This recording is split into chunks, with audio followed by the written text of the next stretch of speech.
Welcome to this explainer.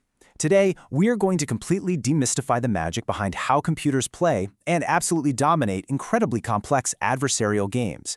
You know, if you've ever fired up a game of chess against a computer on the hard difficulty and felt like it was literally reading your mind, anticipating your traps before you even set them, well, it wasn't. It wasn't reading your mind at all. It was actually doing something far more fascinating and honestly a lot more rigid. It was doing math. Pure, unadulterated math. Let's get into it. So let's dive right into this core question. How exactly does a machine know the absolute perfect move to make against a human opponent?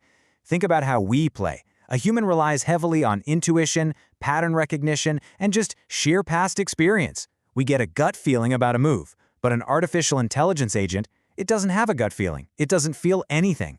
Instead, it relies on a highly structured set of rules and mathematical evaluations to essentially peer into the future. By the end of our time today, you are going to understand exactly how that foresight works under the hood. To answer that, we're going to follow a clear roadmap.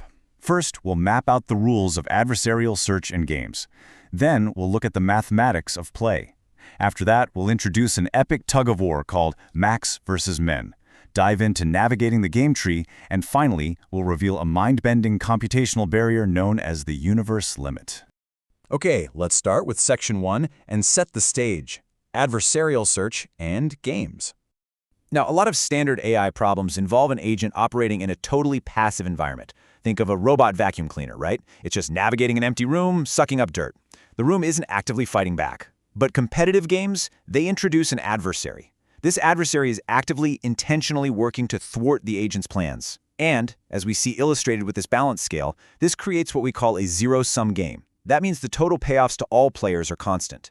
Quite literally, every single inch your agent gains on the board, the adversary directly loses. It's a perfect inverse relationship. There is absolutely no win-win scenario, no cooperation. It is purely 100% competitive. But for the specific algorithm we're discussing today to actually work, the game environment requires two very specific, non-negotiable conditions. First, it must have perfect information. What does that mean? It means the entire state of the game is fully observable to both players at all times. Think about poker. Poker has hidden cards, so it's imperfect information, but in games like chess, there's no hidden hand of cards, no fog of war. Everything is right there on the board. Second, the game must be deterministic. This means there is zero random chance involved. No dice rolls, no spinning wheels, no drawing a lucky card from a deck. If you decide to move your knight to a specific square, it goes exactly where you tell it to go every single time. So classic examples of this strict framework include chess, checkers, Go, and even something as simple as tic-tac-toe. That brings us to Section 2, the mathematics of play. Let's see how a computer understands these games.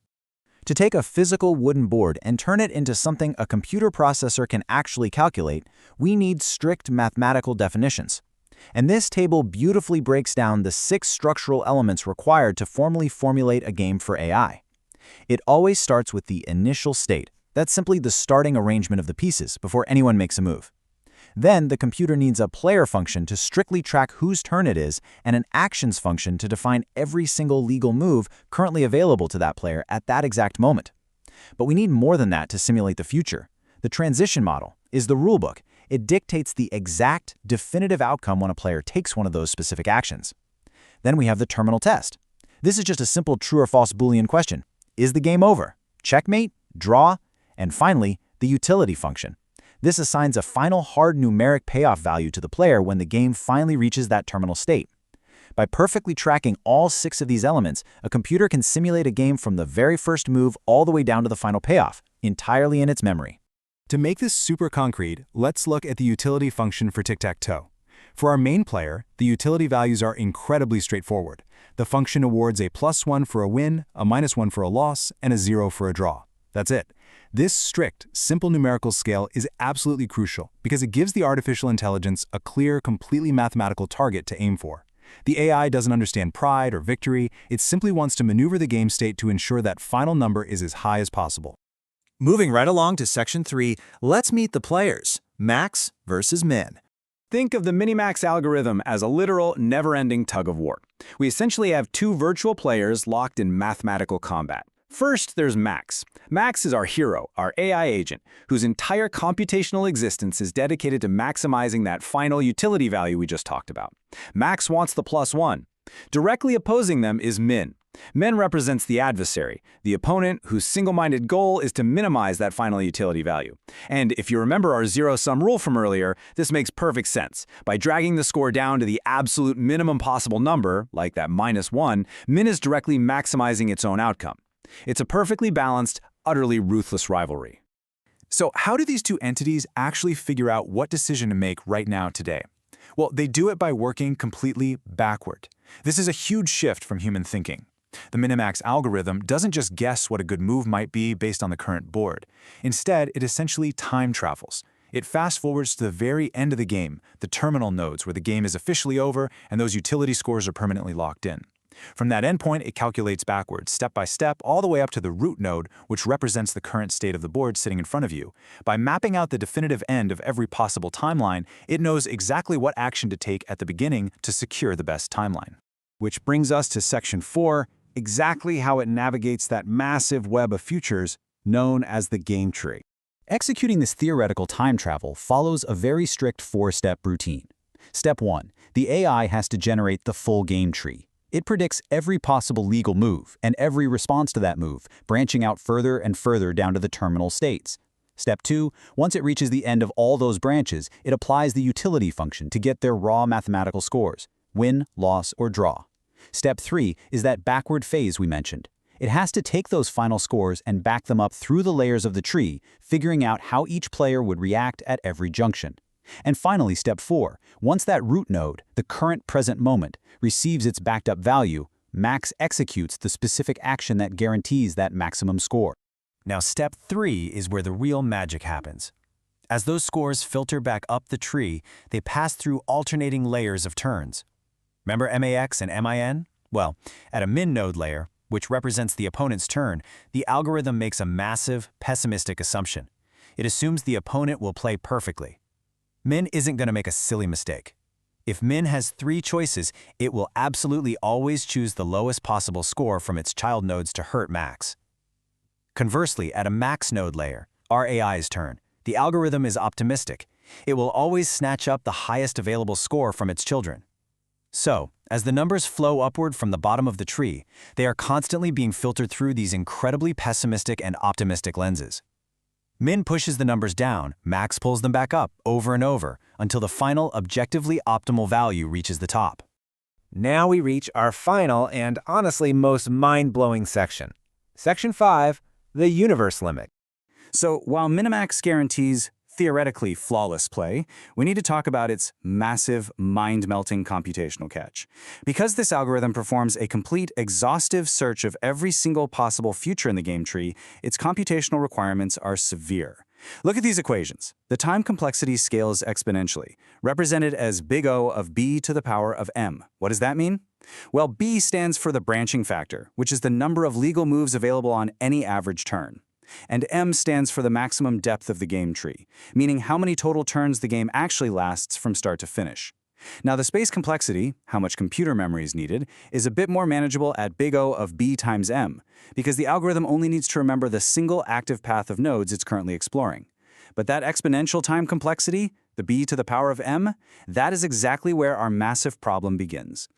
To really grasp the scale of this problem, let's apply those variables to a standard game of chess. In chess, the average branching factor, our b variable, is roughly 35. That means on any given turn, you or the AI have about 35 different legal moves to choose from. Okay, manageable. But the maximum depth of a chess game tree, our m variable, can easily stretch to around 80 moves before someone wins or it ends in a draw. Think about how that compounds. That means, from the starting position, we have 35 possible branches. And each of those splits into 35 more branches for the opponent's response, and each of those splits into 35 more, repeating 80 times over. When we punch that into our time complexity formula, the result is completely staggering: 35 to the power of 80. This enormous number illustrates the sheer scale of our problem. This is roughly the number of distinct game states, or nodes, that an unoptimized AI would have to generate, score, and evaluate just to guarantee a mathematically flawless opening move. To put 35 to the power of 80 into perspective, that number is vastly larger than the total number of atoms in the observable universe. Let that sink in for a second. To play a completely flawless, perfect game of chess using raw, brute force minimax computation, a computer would have to look at a number of potential futures that is greater than all the physical matter in the cosmos. In practical terms, this means a raw minimax algorithm, even running on the most advanced, ridiculously powerful supercomputer on Earth, would take trillions of years just to decide on its very first move. So obviously, pure, unadulterated minimax is completely impractical for complex games. The universe would literally end before the AI moved a single pawn.